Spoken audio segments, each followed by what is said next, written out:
jaaliyadda Soomaaliyeed ee gobolka Ohio ayaa si diiran ugu soo dhaweeyay magaalada Columbus ra'iisul wasaarihii hore ee Soomaaliya Cabdi Faarax Shirdoon Saacid oo dhawaan soo gaaray dalka Mareykanka.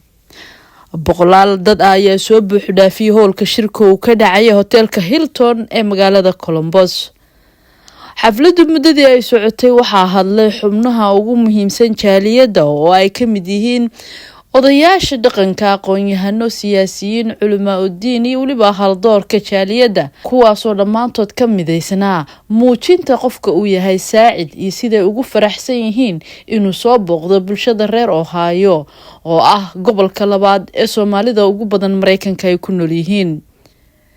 warbixino iyo waliba dardaaran tiro badan kadibna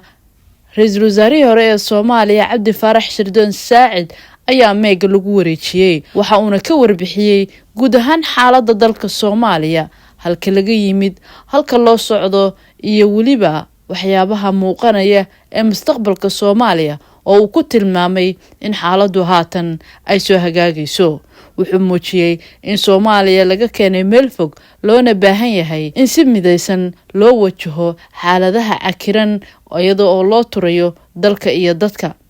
waxa uu uga mahadceliyay jaaliyadda reer Ohio siday u soo dhaweeyeen iyo waliba sida ballaaran ay uga soo qayb galeen xafladda kulanka xalay loogu sameeyay magaalada tan Columbus, Ohio. xafladdii soo dhaweynta oo dadka ka hadlay aad u badnaayeen waxay u dhacday sida tan oo dhan maxaa yeelay wuxuu soo noqday ra'iisul wasaaraha ummadda Soomaaliyeed, lagana yaabo hadda lafteeda inuu mustaqbalka rajaynayo inuu mar kale soo noqdo. inkastoo aan aniga ka sheekaysan laakiin saansaanka iyo waxa weeye Allah iska saan u fahmay. ra'iisul wasaaraha iyo ragga kale oo madaxda ah hal baan leh, shacabkana hal baan leh. ummadda Soomaaliyeed madax markay timaado in la soo dhaweeyo aad bayna ugu fiicanahay, laakiin inaan khilaafnana aad baan ugu fiicanahay. isla inagu way inagii soo dhaweynay baa dhawaana khilaafeen. ummadda Soomaaliyeed inay heeso wadani qaadaan aad bay ugu fiican yihiin, laakiin inay wadanka kala googooyaan aad bay ugu fiican yihiin iyadana. waa isla iyagii ummadda Soomaaliyeed in ay yiraahdaan isku tiirsanaada oo mid baynu nahay, hal dhaqan baynu leenahay, hal af baynu leenahay, hal diin baan leenahay, hal family baan nahay, aad bay ugu fiican yihiin. laakiin in ay cadawgooda kala raacaan oo midba midka kale waxa weeyaan uu boqnaha jaro ayadana aad bay ugu fiican yihiin. waxa weeyaan waxaan isqabanaynin ayaa meesha yaala. waxaan ku soo gabagabeynayaa marka laba aayadood oo Quraan ah oo labana waxa weeye aayadna uu madaxda la hadlayo Ilaahay,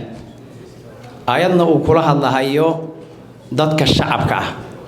baan rabaa inaan idin sheego. aayadda koobaad waxay la hadlaysaa madaxda, waxay leedahay إن الله يأمركم أن تؤدوا الأمانات إلى أهلها وإذا حكمتم بين الناس أن تحكموا بالعدل إن الله نعم ما يعظكم به إن الله كان سميعا بصيرا. ومعنى هذا يا مركز لسوكوبو dadka madaxda waxa laga rabaa amaanada loo dhiibay inay ku simaan oo siday tahay ay u gutaan. haday tahay waxa weey ilaalinteeda, haday tahay waxa weeyaan gudbinteeda oo dadkii mudna ay gaarsiiyaan. madaxnimadu amaana ka weyn ma jirto. markaad madax noqoto waa inaad amaanada dadkii ku dhiibtay sidii ay ugu tala galeen ee saxda ah ee wadankaas waxa weey hadii la yiraahdo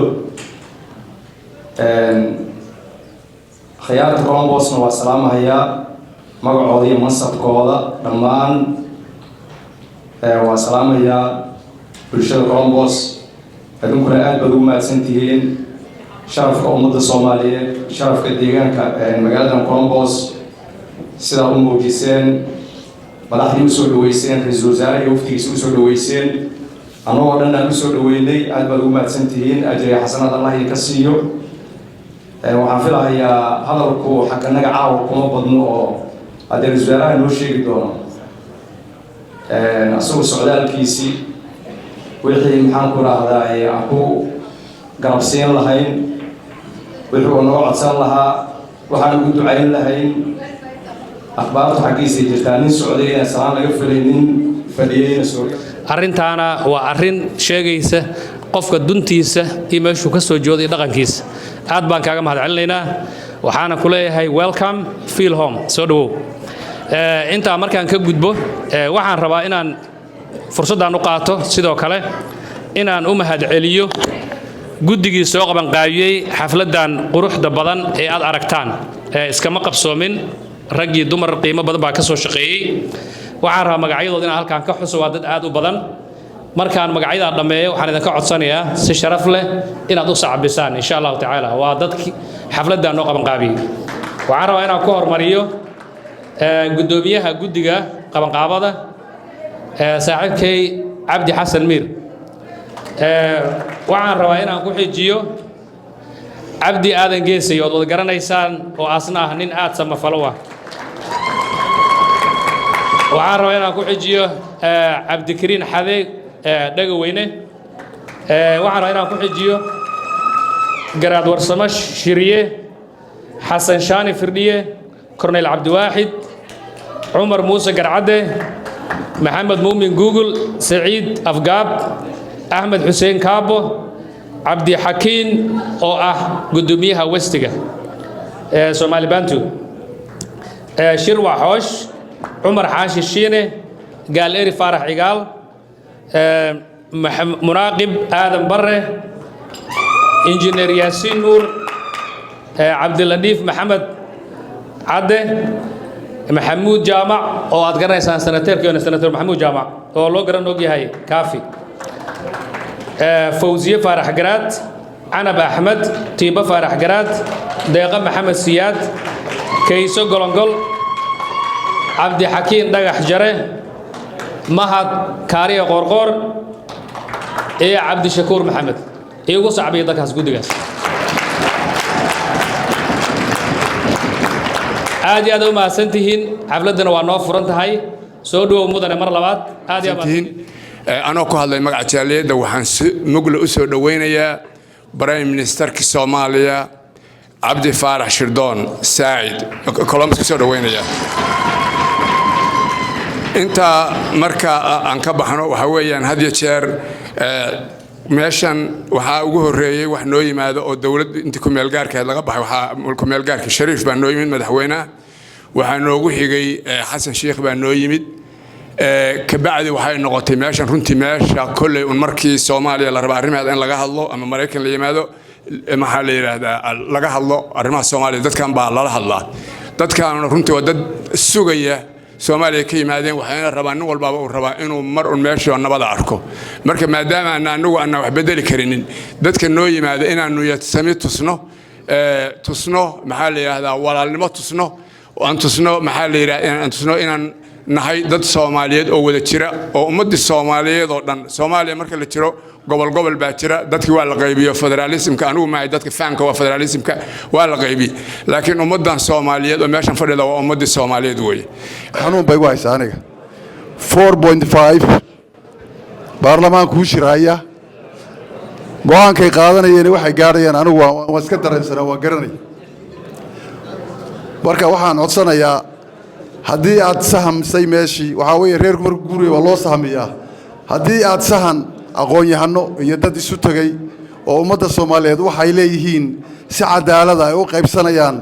haddii aad haysidood geed ku tahay arrintaas aad baan ku soo dhaweynayaa garab baan ku wahay laakiin ayadoon 4.5 kii Jabuuti ee u xiibsiibtay saddex xisbi oo hal qoysa xamar hadda waxa ka soo socota saddex xisbi oo aad mid ka tahay wali stiil waxa socota 4.5 ka socota sidoo kale waxaan u mahadcelinayaa dhammaan aqoon-yahanada uqaasha gabdhaha quruxda badan leh ee ka soo qayb galay kulankan anoo ku hadlayo magaca guddoonka sare ee tala wadaag isla markaasna ku hadlayo magaca odayaasha Columbus Ohio waxaan leenahay annaga caawa war badan nagama buuxo waxaan aad ugu faraxsannahay inuu walaalkeen caawana hor fadhiyo aan leenahay soo dhawow cabdifaax run ahaantii nin walba wuxuu galay wuxuu gudo taariikhda qoris ma rabo inaan anigu hadda faahfaahin ka bixiyo ama ra'iisul wasaare xildhibaanada koonfur galbeed 77 xildhibaan codsho iyo soodsho iyo siyaan cabdi faarax shirdoon maadaama dhowr iyo 30 sannadood 34 sannadood dawladihii kala dambeeyay madaxdii soo martay ay dayaceen midnimada dalka Soomaaliya intaana annagu aanu isku haynay waxaanu insha Allah taala sugi doonaa inta aanu ra'iisul wasaare hore la fariisan doono waxaan halkan sidoo kale ugu soo jeedinayaa walaalkay madaxweynihii hore madaxweynaha hadda jooga maalinkii talada ka dhuntay waxay maalinkii saaxib xilka ka qaaday haddana ilaa hadda wada sax ma hayo markuu ka degtay xilka wadankii wuu u turay wadan wuxuu ahaa curdana bukoona riwaayo badan ku hareeraysan yihiin wuu isxilqaamay ilaa iyo haddana waxaa astaamaha lagu yaqaano waxaa weeye sida oo ugu turay dadkiisa iyo dowladdaba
waxa weeye anu marmar waxaan tagaa meesha la yiraahdo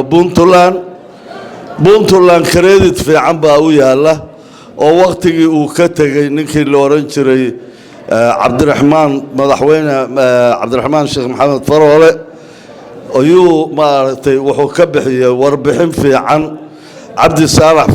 Saacid Faarax Shirdoon hawlihii uu ka qabtay sayidku wuxuu yiri nin xoor imaantaan xuma ama xasoobe u xiltiray xaragiyo wanaag aniga oo xoog annagu reer Puntland hadaan nahay cidna waxa ula simayno Saacid Faarax Shirdoon anigu marka wax yar baan rabaa inaan dul istaago ra'iisul wasaaraha xasuusiyana wax qabadkiisa kamid ah ra'iisul wasaare mashaariicdii Puntland aad u fududaysay mashruuci ugu muhiimsanaa annaga reer sanaaga horta loo yimid waa jaamacadda ummadda haddeer loogu magac daray baran ka dhisan wasaare Cabdi Faarax Shirdoon markii la magacaabay waxa uu dhisay xukuumaddii ugu koobnayd oo toban wasiir ka kooban sidoo kale waxa uu siiyey qoondadii ugu badnayd oo gabdhaha sidoo kale wuxuu booska ka saaray 4.5kii oo wuxuu siiyey wasiiradii ugu badnaa dhaqaalaha hanaanka maaliyadda gaar ahaan ee dalka ku noolaanayo waa aasaaskii Cabdi Faarax Shirdoon Saacid xukuumaddiisii New Deal waan u jeednaa hambaa ku jirana wadankii madaxweyne noqoto waan u qalantaa kulligeena waa ku taageersana caawito waxaan rabnaa taariikhiyan reer Columbus inaan qaadano halkaan inaad kick-off-ka noogu samaysid waxbaha kaga banin qarxi intaas adiga ka codsanaya qarxi waxa ii soo haray habeenkan waa habeen xusud iyo xasuus mudan waxaan rabaa inaan selfie idin la qaato reer Columbus waa mahadsantiin oo ilaa dowladii Soomaaliya ay burburtay xoog lahayd waxaan isdhaxnaa madaxweyne fiican hela marka marba waa ciyaarna midka uu fiican hela laakiin wali ma aanan helin ilaa ay hadda ma hayno mid kasto markuu meesha fuulo wixii aan ka rajaynaynay waxaan ahayn ka soo baxay meeshaan caawa la isugu yimid xafladdu waa xaflad siyaasadeed laakiin anigu reer siyaasi miihi siyaasi miihi haddaa idiin sheegaa waxaan ahay aniga humanitarian ceel la dhisahaya iyo iskuul la dhisahaya iyo waxyaabahaas halii sheego laakiin qof Soomaaliya oo dhihi kara siyaasad baan ka marnahay hadduu caawa dhashay ma jiro dhiigay nooga jirtaa jaal ra'iisul wasaare soo dhawow waa kugu soo dhawaynaynaa magaaladan Columbus waa lagu dhan yahay Soomaaliya way ku dhan tahay Ladies and gentlemen, why not another? Tamate, Urina, Dalin, Yai, Tarakana, Farahana, Tarakana, Farahana. Wow, sup.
xiriirka Prime Minister Shildon iyo halganka haweenka Soomaaliyeed inay helaan maaragtay cod oo miiska siyaasadda soo fadhiistaan oo ay ka taliyaan oo hoggaanka dalka ay ka mid noqdaan oo talada dalka ay wax ku yeeshaan ayagoo awalba ahaa lafdhabartii bulshada oo markii dagaalka ahliga dhacay oo nasiib xumada lagu dhacday ay gabdhaheena wax walba u istaageen haddana gabdhihii waxay ku garwadeen inay u halgamaan inay tallaabadaas ka mid noqdaan waxaan dad badan xasuusinayaa ama qofka ogeydna aan la wadaagaya inta aniga falogaraynaya Prime Minister Saacid waa nin halgankaas gabdhaha Soomaaliyeed loogu jiro in ay xaqooda helaan ahli u ah waa hawl gurigiisii ka soo bilaabay waxaan aad iyo aad u maqalnay gabdhaha markii beelaha Soomaaliyeed ee 4.5 isku bixiyeen oo ah 5 nambar 4 beelood isla eg iyo beel la yiri xafaatiye waxaa jiray beel kale oo gabdhaha oo banaanka taagneed oo haafna aan iyo waxba la dhihin waan ognahay rag ma siinayaan waxaa soo baxay hal dhig adag oo weyn oo ilaa hadda socdo oo la yiraahdo beesh lixaad 6 kalaan Soomaalidu beesh lixaad ka xaalad fadhiyo bixiyeen laakiin arintaas waxay ka soo bilaabatay carto iyo ka sii hor halkaas waxaa hogaaminaysa oo kelmadaas 6 kalaan beesh lixaad qofkii hore ku dhawaaqay doctorayso walaashay aan jeclahay caasho xaaji cilmi dawaay Prime Minister Corner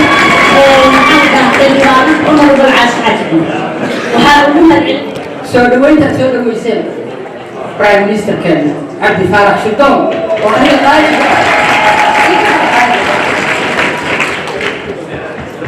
حوالي معروف مركز كره قبيلات يقال لنا ضد القانون مركز كره عيال حمر بنا حمر باكو شعب وقرأ أفضل الجرابي سديت لي سدح شبنا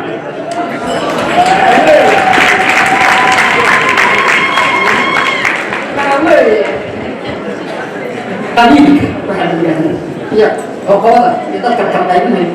وقوضة أنا عيب بين أهل عيب قبيل كبرت أنا ويديو مركز كوريدي إلى الدولة تهمني هراء إلى كل قبيل كان يديو طبعا مرة كل عدي يديو مركز معدلة إكس محل عند والله إكس وهراء يا marka waxa weeye Soomaali sida la sheegay waxaan jeedinaa Ilaahay inuu mideeyo Ilaahay dhibaatada inuu ka saaro Ilaahay waxa weeye maanta waxaan qiimeeyay bariyahan 6 milyan iyo bar Soomaali ah oo dalkii ku dhaqan ayaa loo baqayaa inay gaajo u dhamaadaan waxaan aad iyo aad kaaga mahadcelinaynaa uguna mahadcelinaynaa ummadda Soomaaliyeed كرامة يوسيين وأنا من الكسبتي أعرفون كسبتي وقتها تلك هايستي تعرف ما هو على التعريف رأيه قريش الضبط تعريف رأيه رأس قريشة إنما ما خصوصا بالتعريف قفت واحد من هذا لو قرية ما كسيدا أول وإذا كان هو وقت فقع ما يريدك وأنا هنا الناس كم يعرف إذا ما كانش يعرفه رئيس الوزراء السعودي رئيس الوزراء هو الصومالية عبد فارح شردون ساعد سودو ويلكم تو كولومبوس آدي آد باينا تمادو لو سوغيي marka timidna sidii lagu sugayaa lagu soo dhaweeyay isha marxaati ah haday garoonka ahayd haday caawa xafladda halkaana tahay haday shirarka gaargaarka ah waa la iska wada warqabaaye sida lagu qaabilay ay tahay waa arin aad u weyn oo xurmo dheeraad uu ka muuqdo oo qadarin dheeraad uu ka muuqato aanan aaminsanahay inaad u qalanto oo leedahay soo dhawow baan leeyahay dhibka yaala Soomaali kaliya oo fahmay yaqaanaan ayaga rubuliin nolosha qabiilada kale isla qofku u fiirisiin isa u kala sareysiin ceebta meesha gaarteen qad cadaan midina isaas marka Said welcome thank you waan ku faraxsanahay inaad ka dhigatay gabdhaha ugu saxbinaayeen oo dadka dhan ugu saxbinaayeen waxay ahayd meel gabdhaha ay gaareen boos xigeenka ayaana siisay waa ku mahadsan tahay waxaa rajaynayaa 4.5 kaseeti in la joojiyo because I think timaja rahmo wala wuxuu dhahay waan noqon lahay prime minister laakiin booskas ma joogin taas waxay cadaynaysaa 4.5 ka dhib ku leeyahay qad haddaa ay maanta rabo inaa waddanka imaado waxaa laga yaabaa in midho kursigan adima lihid qabiilkaan eetiyaale marka waxaan rajaynaynaa inaa haddana noo soo laabatid oo 4.5 ka naga salka ka jirtid sida idin sheegayba Saacid inta ay xafladdu socoto wax badan ayaa ka baran doontaan Saacid waxa uu dhisay xukuumaddii ugu horeysay oo aan 4.5 lagu dhisinin taariikhda Soomaaliya xukuumaddii ugu horeysay oo 4.5 aan lagu dhisinin 4.5 aad ogsoontihiin oo dad badan oo Soomaali ay ku dulman yihiin waa ninka kaliya xukuumad dhisay 4.5 na aan ku salaynin waa ku soo dhaweynaynaa Columbus oo dhan waa ku soo dhaweynaysaa adeeryaasiinan raba warkiisiinan raaca aniga waa ku raacsanahay ina isharxadaan rabnaa horta banaadir waa ku daba taagan tahay xaqaa samaysay waa xasuusannahay ha u malayn inaan ku moogannahay 4.5 ka bixisa meesha oo dulm ahaa taasna ilaahay miisaanka kuugu cidora insha Allah taala waa laga baxaa 4.5 xasan cadaaladu ka hadlay cadaalad ma iimaanayso wallahi billahi tallahi intan kale ay ugu xasuusta Soomaaliya run martaan sinaan nin ka weyn male waxaan ku faraxsanahay inaan si fiican ugu soo dhaweeyo magaalada Columbus wiilkaan arday oo ahay Cabdi Faarax Shirdoon Saacid ra'iisul wasaaraha Soomaaliya aad baan ugu faraxsanahay inaan ugu soo dhaweeyo inaan ilaahay welcome to Columbus أفضل من الله يسوع ويساعد أو ما تنتهي دمان السلام عليكم. laba nin oo nidaamka koofu yahay oo iyo nin reemid oo adigoo kale ah oo maaragtay labada fool waxay soo dhaweynayeen madaxweyne marka kii labada foolka wuxuu yidhi abtigay waa u sheegaya wuxuu yidhi adigu aan qaaba hormar hadal marka wuxuu yidhi wallaahi billaahi tallaahi qoolo dhacday xerada madaxweyne soo dhaweyn marka waxaa la yidhi maxaad ku dhaartaa la yidhi waa soo dhaweyseen kubbay ku tahay caawa inta soo dhaweysaa waa nabada ku soo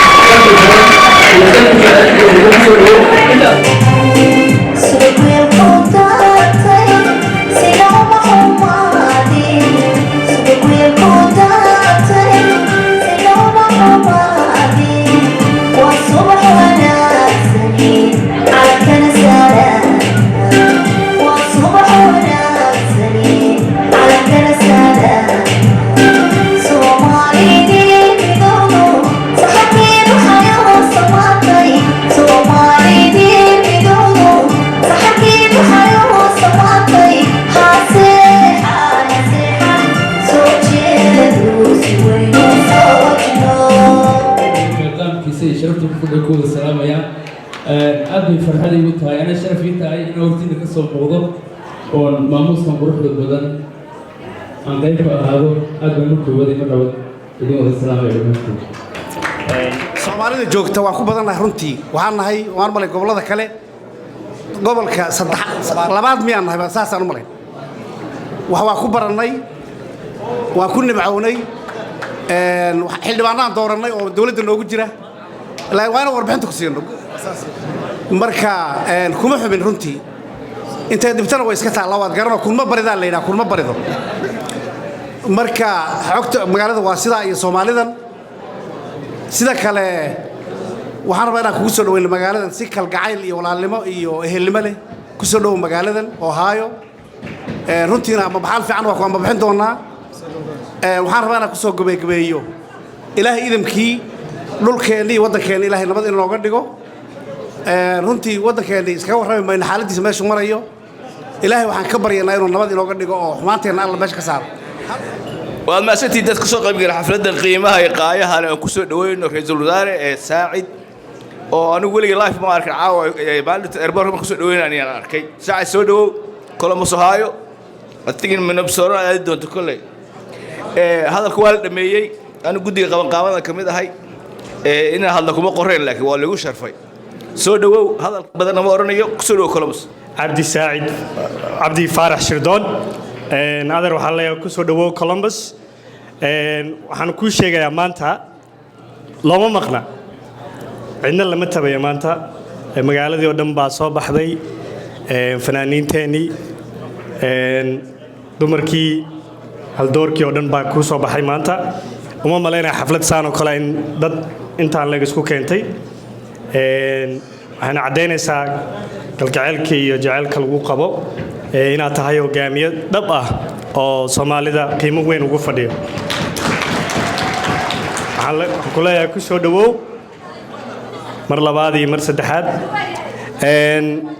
aniguna waxaan ka tirsanayaa guddiga hawshan soo waday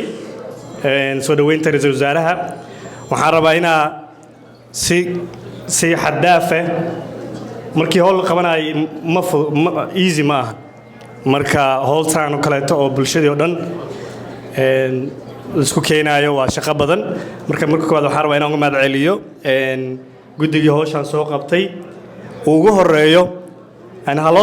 loo sacabtamo please gudoomiyaheena Cabdi Xasan Miir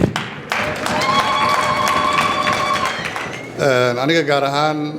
ra'iisul wasaarihii hore Cabdi Faarax Shirdoon saaxiib dhow baan nahay 2 sano ka hor baan si hoose oo aad u qoto dheer isku barannay meesha la Djibouti intii ka dambeysay oo dhan xiriir dhow baan wada lahayn January baan tagayaa Nairobi iyo Muqdisho labadaba waxaan rajaynayaa xafladan waa endorsement in aan ku casuuno jaaliyadda Soomaalida Columbus in ay hormuud ka noqdaan ololaha iyo campaign-ka ra'iisul wasaare Cabdi Faarax Shirdoon oo si Saacid Cabdi Faarax Shirdoon Saacid wuxuu ku dhashay magaalada Muusamareeb waxbarashadiisa hoose dhexena wuxuu kaga baxay isla magaaladaasi dhuusamareeb yaa reer dhuusamareebada saasaa la rabaa reergaduud ha noolaadaan kabacdi wuxuu u wareegay waxbarashadiisa sare magaalada muqdisho halkaas ayuu ku biiray jaamacadda ummadda cilmiga dhaqaalaha ayuu halkaasi ka bartay wuxuuna ku jiray jaamacaddaasi sanadkii 1979 ilaa iyo 1983 asagoo kuliyadda dhaqaalaha jaamacadda ummadda ka qalinjibiyey weliba darajo aada u sarreysa kaga qalinjibiyey isla waqtigaas ayuu wuxuu bilaabay u shaqaynta qaranka asagoo oo bilaabay national servicekii la geli jiray oo dhawada xasuutaan halkaas ayuu wadanka uga soo shaqeeyey wixii ka dambeeyey xilligaasi wuxuu isa gala maray arrimaha wuxuu u bilaabay arrimaha ganacsiga muddo ayuu ganacsiga ka shaqaynayey isagoo markii dambana ka qayb noqday dadaaladii siyaasadeed ee waddanka lagu nabadeynayey ee dib loogu soo celinayey kala dambeyntii iyo dowladdii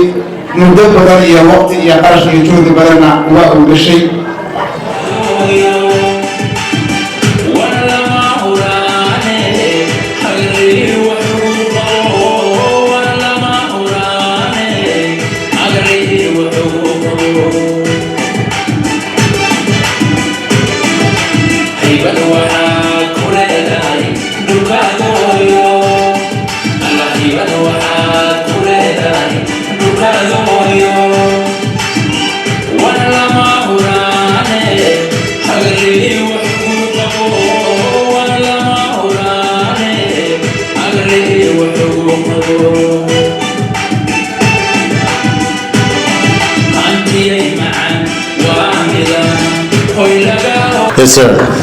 walaalkii kaafi hadaadi wuxuu ka dhawaajiyey in ra-iisul wasaaraha uusan ahayn musharax balse caawa howlkan baa hadlayo wejiyadan baa hadlayo mudane waxay ka turjumaysaa in annagoo aan u hanqaltaagayno hoggaankaadii hoggaanka oo ku salaysnaa in bulshada soomaaliyeed aan la kicin hoggaanka oo ku salaysnaa in dhallinyarada soomaaliyeed iyo dumarka soomaaliyeed la taageero aniga shakhsiyan mudane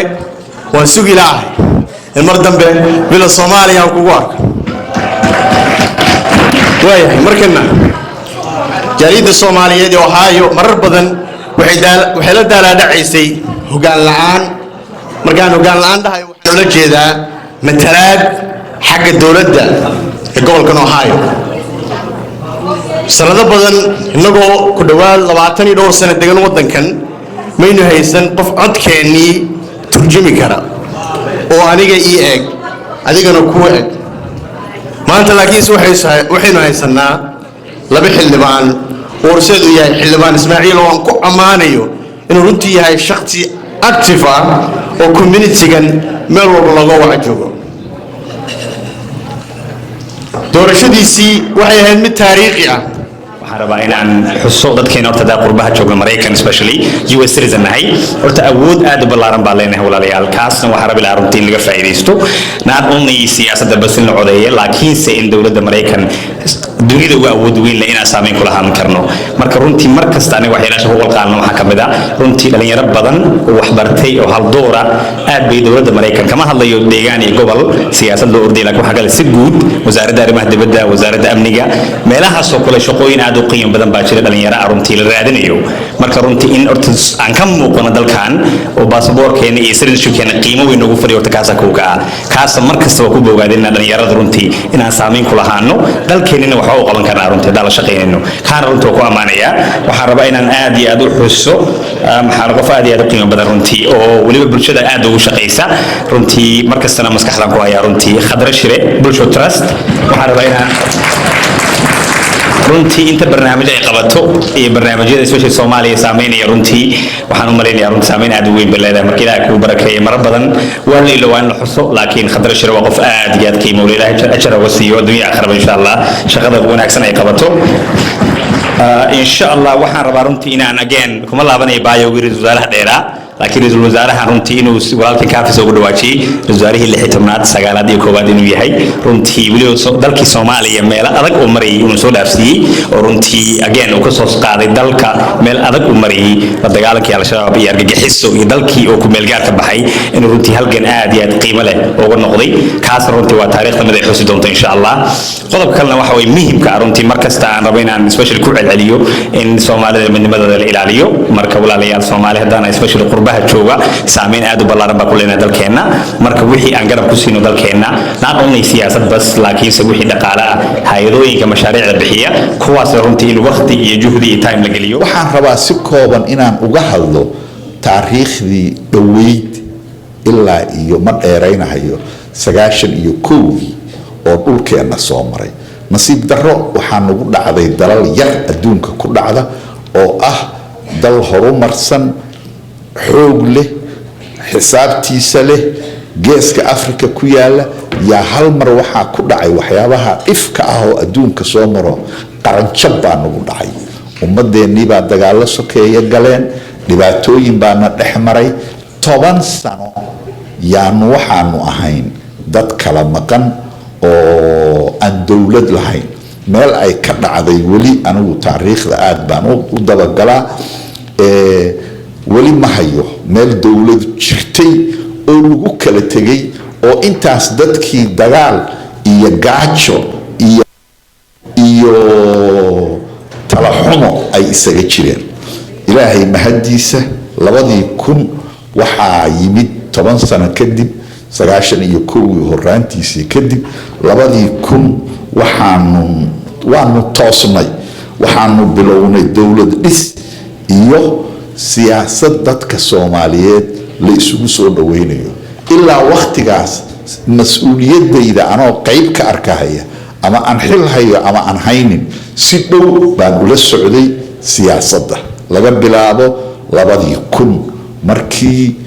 dawladdii ugu horeysay iyo dib u heshiisiintii ugu horeysay ee Soomaaliya ay ka dhaceen Carte waqtigaas kadib 2012 waxaan fursad u helay inaan noqdo prime ministerkii 16aad ee Soomaaliya waxaan u arkayaa fursad marka aan leeyahay waxaan jeclaa inaan u adeego dalka iyo dadkayga wixii aan ka gaari karo sidaa la aligeed waa u mahadnaqayaa halkan madaxweynihii fursadaas ii sameeyay madaxweyne xasan sheekh maxamuud waqtigaas wixii ka dambeeyay Soomaaliya hadday aniga aan prime minister noqday imudatay wixii aan qaban karo ama wixii aan oran karo aan la jeclaa dalkayga inaan waxyaabaha aan gaari karo duruufo aad u badan baa jiray oo aan qiyaasi karinoo halkaan aan kaga wada hadli karin laakiin intii aan ka gaaray oon madaxa ku hayay oon lahaa hadday maanta ku mudatay qof dambe oo Soomaaliyeediisa sugin waxaa ka mid ahaa inaan sameeyo dawlad hufnaan iyo koobnaan labadaba leh taariikhda Soomaaliya markii ugu horeysay yaa waxay yeelatay dawlad ka dhisan 10 wasiir ma aha 10 wasiir waxaa 10 wasiir muhiimad inaan samayno ka dhigay duruufihii taagnaa dhaqaalaha yaraa shaqooyinkan aad u xadidnaa duruufo badan oo gaar ah baana haystay marka runtii inaan inta wasaaradaha isku soo aruurino u bareero dadkii dawladnimada u haystay xisaab qabiil in lagu keeno aanu dhahno 10kan baa noo shaqaynaya 10kan baana ka bixi karnaaye adkaysta u bareerid bay rabteen wax iska sahlan